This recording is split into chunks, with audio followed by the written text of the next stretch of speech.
भारत और चीन के बीच का विवाद शांत होने का नाम नहीं ले रहा है। दरअसल इसका सबसे बड़ा कारण चीन की राज्य विस्तार नीति है, जिसके माध्यम से वह एशिया में अपनी धाक जमाना चाहता है। ऐसा कोई बचा नहीं जिसको मैंने ठगाने वाली कहावत चीन के ऊपर बिल्कुल सटीक बैठती है। चीन का कोई भी पड़ोसी देश ऐसा नहीं है जिसके साथ उसका सीमा विवाद न रहा हो, जैसे कि Tibet, Indonesia, Taiwan, Singapore, Bharat और जापान के साथ कटु संबंध गिनाए जाते हैं। इंडिया के लगभग पिछले 50 सालों में 4 ही युद्ध हुए हैं, लेकिन क्या आपने कभी सोचा है इंडिया का अगर चाइना के साथ युद्ध हो जाए तो इंडिया को कौन से देश सपोर्ट करेंगे? तो नमस्कार दोस्तों, स्वागत है आप सभी का आप ही के चैनल डेटा लिफ्ट पे। अगर आपने अभी तक चैनल को सब्सक्राइब नहीं किया है तो प्लीज़ सब्सक्राइब करें ताकि आने वाले सभी वीडियो आप देख सकें। तो चलिए दोस्तों शुरू करते हैं। तो सबसे पहले बात करते हैं यूएसए यानी अमेरिका के बारे में। अमेरिका ने हमेशा से ही अपने फ़ायदे के लिए युद्ध में भाग लिया है। इंडिया और अमेरिका के रिलेशन मौजूदा समय में काफ़ी ज़्यादा अच्छे हैं। अमेरिका G7 के विस्तार में भारत को अपने साथ लाना चाहता है, क्योंकि भारत दुनिया की 5वीं तेज़ी से बढ़ती हुई अर्थव्यवस्था है। साथ ही भारत को अमेरिका इंडो पैसिफिक रणनीति का एक अहम हिस्सा मानता है।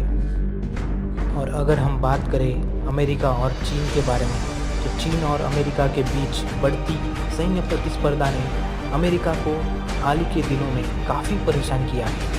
रशिया के बाद किसी और देश ने उसे सीधे चुनौती दी है। ऐसे में भारत और चीन के बीच संघर्ष होता है तो अमेरिका इस क्षेत्र में अपनी समुद्री मौजूदगी को बढ़ा सकता है और वह इस मौके की तलाश में बैठा है। तो इसीलिए दोस्तों, अगर भारत और चाइना के बीच में युद्ध होता है, अमेरिका भारत को सपोर्ट करेगा। अब हम बात करते हैं इंडिया के जापान के साथ रिलेशन। इंडिया और जापान के रिश्ते काफ़ी समय से काफ़ी अच्छे रहे हैं। जापान ने हमेशा से इंडिया की टेक्नोलॉजी के मामले में आगे बढ़ने में मदद की है। और अगर हम जापान और चीन के रिलेशन को देखें तो जापान और चाइना के बीच में हमेशा से ही तनातनी हमेशा से ही बनी रही है। जापान और चाइना के बीच संबंध उतने अच्छे नहीं हैं। साउथ चाइना सी में जापान के कई टापू पे चाइना अपना इलीगल अधिकार जताता है। सिंस चाइना सीधा सीधा जापान पे हमला नहीं कर सकता, इसलिए वो नॉर्थ कोरिया के थ्रू जापान को कंट्रोल करने की कोशिश करता है। तो जापान हमेशा से ही इंडिया का साथ देता है। तो अगर इंडिया और चाइना के बीच युद्ध हो जाता है तो जापान इंडिया का ही साथ देगा। अब हम देखते हैं इजराइल और इंडिया के रिलेशन के बारे में।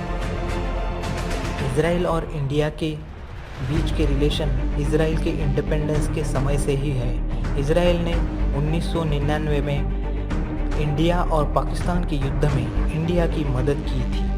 तो ये कहना गलत नहीं होगा, 1999 में इजराइल के सपोर्ट के बिना युद्ध जीतना काफ़ी ज़्यादा मुश्किल होता।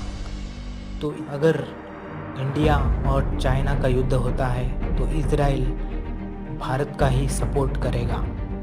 दोस्तों, अब हम बात करते हैं कुछ यूरोपियन देश के बारे में। तो उसमें सबसे पहला नाम आता है ब्रिटेन का।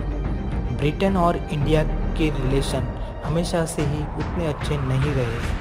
इन दोनों देशों के बीच इंडिया की इंडिपेंडेंस के समय से काफ़ी ज़्यादा गहमागहमी थी। इसका कारण था ईस्ट इंडिया कंपनी का इंडिया को इंडिपेंडेंस ना देना। लेकिन दोस्तों, ईस्ट इंडिया कंपनी का मतलब पूरा ब्रिटेन नहीं है। ब्रिटेन में और भी कई लोग हैं जो इंडिया को पसंद करते थे और आज भी ऐसा ही है।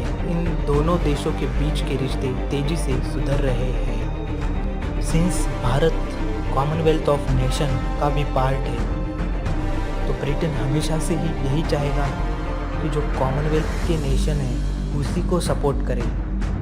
तो ब्रिटेन भारत का ही सपोर्ट करेगा अगर भारत और चाइना के बीच में युद्ध होता है तो। उसके बाद अगर हम बात करें फ्रांस की, तो फ्रांस और इंडिया के बीच काफ़ी सारी बिजनेस डील हुई है। इंडिया और फ्रांस के बीच रिश्तों में काफ़ी ज़्यादा गहराई है।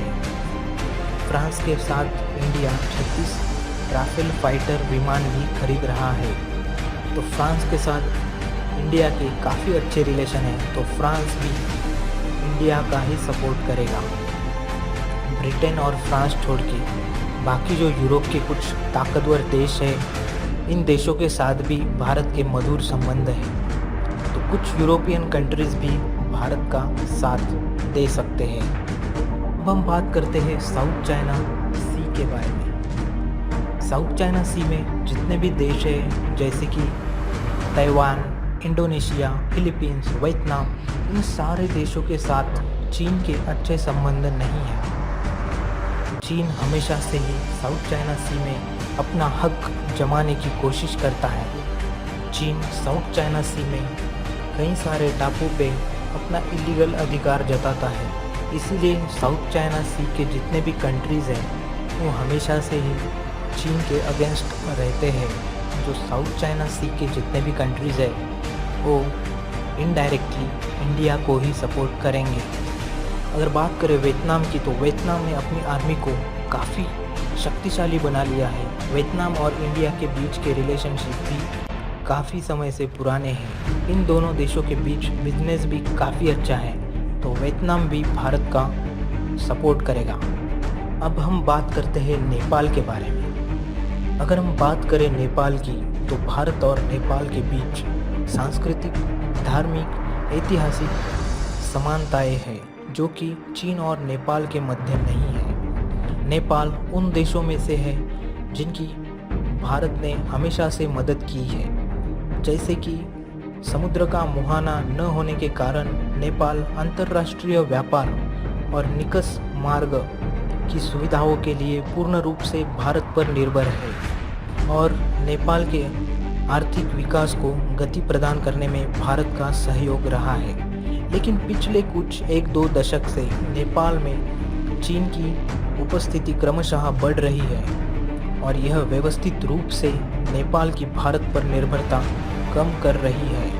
आपको ये भी पता होगा कि रिसेंटली नेपाल की नेशनल असेंबली ने नेपाल के न्यू पॉलिटिकल मैप में भारत के 3 क्षेत्रों को शामिल करने के लिए कॉन्स्टिट्यूशन अमेंडमेंट बिल को सर्वसम्मति से पारित कर दिया है। इसी तरह से आप समझ गए होंगे, अगर युद्ध हुआ तो नेपाल चाइना की तरफ से ही जाएगा। बहुत लोगों के मन में सवाल आया होगा कि रशिया के बारे में क्या कहना है, तो चलिए हम देखते हैं रशिया के बारे में। रशिया इंडिया की युद्ध में मदद करेगा या नहीं, इस बात पर निर्भर करता है कि इंडिया का किस देश के साथ युद्ध हो रहा है। रशिया और इंडिया के बीच के रिलेशन पहले से ही काफ़ी अच्छे रहे हैं। पाकिस्तान से शीत युद्ध के दौरान रशिया ने हमें काफ़ी ज़्यादा सपोर्ट किया था। लेकिन आपको एक और बात जाननी होगी, 1962 के युद्ध में रशिया के लिए किसी देश का पक्ष लेना आसान नहीं था और आज जब भारत और चीन के बीच तनाव है, तब भी उसके लिए किसी के साथ खड़ा रहना आसान नहीं है।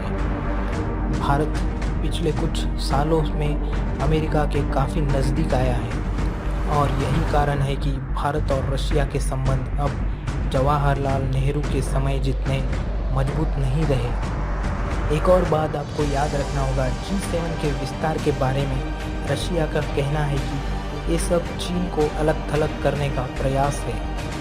चाइना और रशिया का ट्रेड रिलेशन भारत और रशिया के ट्रेड रिलेशन से ज़्यादा है। ऐसी परिस्थितियाँ बनी कि रशिया को किसी का साथ देना ही पड़े, तो अर्थात वो चीन का ही साथ देगा। अगर हम बात करें चाइना को और किस देश का सपोर्ट मिलेगा, तो उसमें पाकिस्तान का नाम तो सबसे पहले आएगा, उसके बाद नॉर्थ कोरिया। अब हम देखते हैं नॉर्थ कोरिया के बारे में। नॉर्थ कोरिया का और चाइना का जो रिलेशनशिप है वो काफ़ी पुराना रिलेशनशिप है। नॉर्थ कोरिया उन देशों में से आता है जिन्होंने सबसे पहले चाइना को एज ए कंट्री रिकॉग्निशन दी थी। उसके बाद 1950 में कोरियन वॉर के दौरान चाइना ने नॉर्थ कोरिया की भरपूर मदद की थी, तो नॉर्थ कोरिया युद्ध में चाइना का सपोर्ट करेगा। टर्की और इजिप्ट भी चाइना को सपोर्ट करेंगे। इसका कारण टर्की और इजिप्ट का रिलेशन पाकिस्तान से अच्छा माना जाता है, इसीलिए टर्की और इजिप्ट भी युद्ध में चाइना का सपोर्ट करेंगे। चाइना ने जितने भी देशों को डेब्ट ट्रैप में फंसाया है, वो सभी देश चाइना का सपोर्ट करेंगे। इस प्रकार पूरे विश्लेषण के बाद यह बात साफ हो जाती है कि यदि युद्ध होता है तो इसका परिणाम पूरी तरह से चीन के खिलाफ जाएगा, क्योंकि 1962 का भारत और 2020 का भारत में ज़मीन आसमान का फ़र्क है। चीन का पक्ष लेने वालों में से Russia, Pakistan, Iran, north Korea जैसे ही देश होंगे, इससे ज़्यादा कुछ नहीं। यही कारण है कि सीमा पर आक्रामक रुख दिखाने वाला चीन अभी तक मुद्दे को बातचीत से हल होने का इंतज़ार कर रहा है। कुछ और भी देश है जो इंडिया का सपोर्ट करेंगे, उसमें से है एक South Korea, Australia, Bhutan, UAE, South Africa, Jordan. इन देशों के साथ भारत के अच्छे रिलेशन माने जाते हैं, तो ये देश भी भारत का ही सपोर्ट करेंगे। तो ये था दोस्तों शॉर्ट एनालिसिस। तो दोस्तों अगर अभी तक आपने सब्सक्राइब नहीं किया है तो प्लीज़ सब्सक्राइब करिए। Have a great day. Thank you very much.